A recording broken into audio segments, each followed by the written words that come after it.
Você sabe o poder que tem as palavras que você pronuncia todos os dias? No livro de Provérbios, capítulo 18, versículo 21, diz que a língua tem poder sobre a vida e sobre a morte. Os que gostam de usá-la comerão do seu fruto. As palavras são cheias de poder. Elas podem curar ou podem ferir. Podem ministrar morte ou podem ministrar a vida. Podem incentivar ou podem desencorajar. Podem fortalecer ou podem derrubar.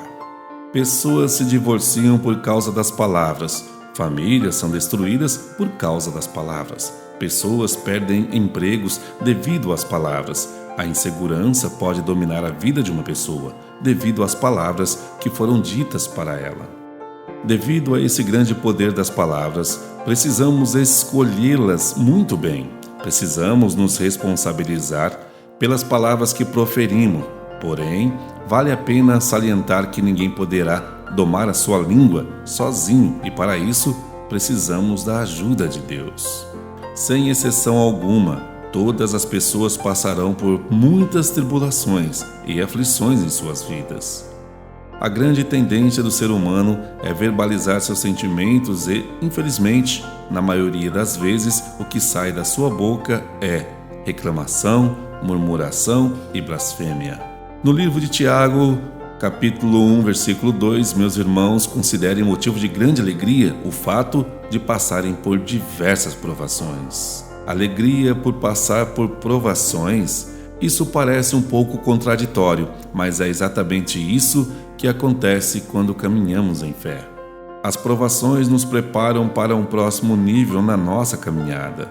Quando você está passando por provas, nada mais é que um processo de amadurecimento para receber algo que Deus está preparando para a sua vida. Existe um tesouro na provação. Quando enfrentamos lutas, provações e problemas, uma das primeiras coisas que precisamos fazer é profetizar. Deus, ajude-me a encontrar um tesouro nesta provação. Sempre existirá algo bom nos períodos de provações e se encontrarmos, com a ajuda de Deus, será uma glória. Nesses momentos de prova, precisamos aprender a dar graças pelo que Deus já tem feito em nossa vida, em vez de ficar falando de nossos problemas. Usamos como exemplo Davi quando ele foi enfrentar Golias. Davi não ficou falando do que ele via, ou seja, da grandeza, do gigante ou da sua armadura poderosa. Ele falava sobre todas as grandes coisas que Deus já havia operado através da vida dele. Ele disse: eu já matei um leão, um urso, então quem é esse Golias? Lembrar das coisas que Deus já fez em nosso passado é uma grande forma de nos fortalecermos para encararmos nossos gigantes do presente. Você pode, hoje, estar enfrentando situações terríveis e o inimigo está tentando te convencer que não poderá suportar esse problema. Agora, se você refletir profundamente, concluirá que tiveram situações no seu passado que você venceu e continuou caminhando. E ainda, em sua palavra, Deus nos diz que não enfrentaremos problemas maiores do que podemos suportar, pois em cada situação Ele proverá uma saída. No livro de Coríntios, capítulo 10, versículo 13, diz o seguinte: não sobreveio a vocês tentação que não fosse comum aos homens, e Deus é fiel. Ele não permitirá que vocês sejam tentados além do que podem suportar. Mas, quando forem tentados, Ele lhes providenciará um escape, para que o possam suportar. Nunca diga, não tem saída. Isto é demais para mim. O que você reclama através da sua boca poderá lhe trazer mais fraqueza dia após dia. Aprenda a acreditar no que a palavra de Deus diz e, ao invés de proclamar derrota, proclame a palavra. Diga, conforme diz em Filipenses, capítulo 4, versículo 13, tudo posso naquele que me fortalece. O Senhor nunca irá nos abandonar. Podemos passar por qualquer deserto com Jesus.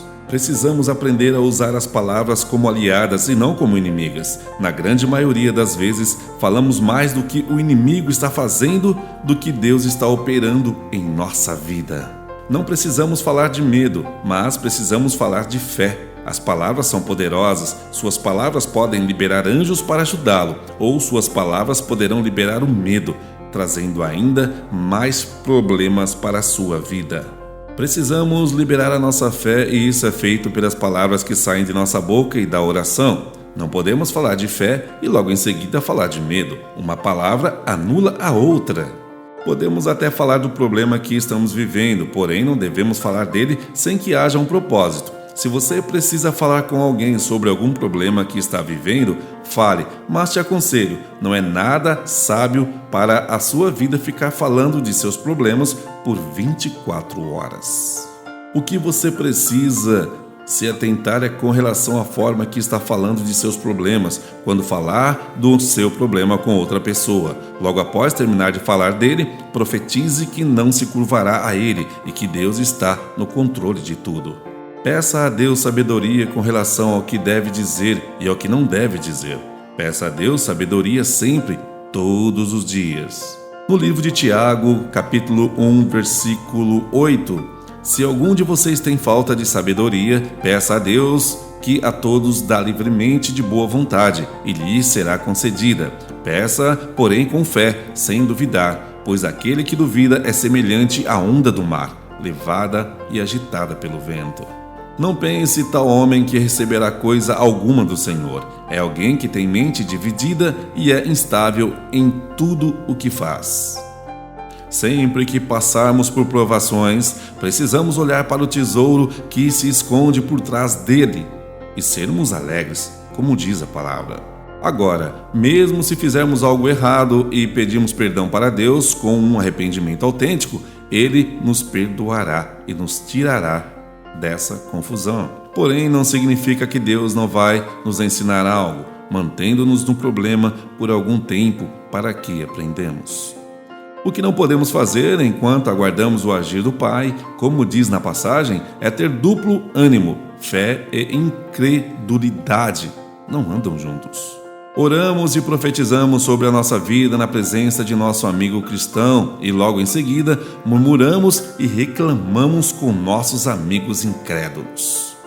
Tudo é muito comum. Um grande exemplo da Bíblia que nos ensina como devemos agir no tempo de provação foi Jesus. Ele, no tempo de provação, falou muito pouco.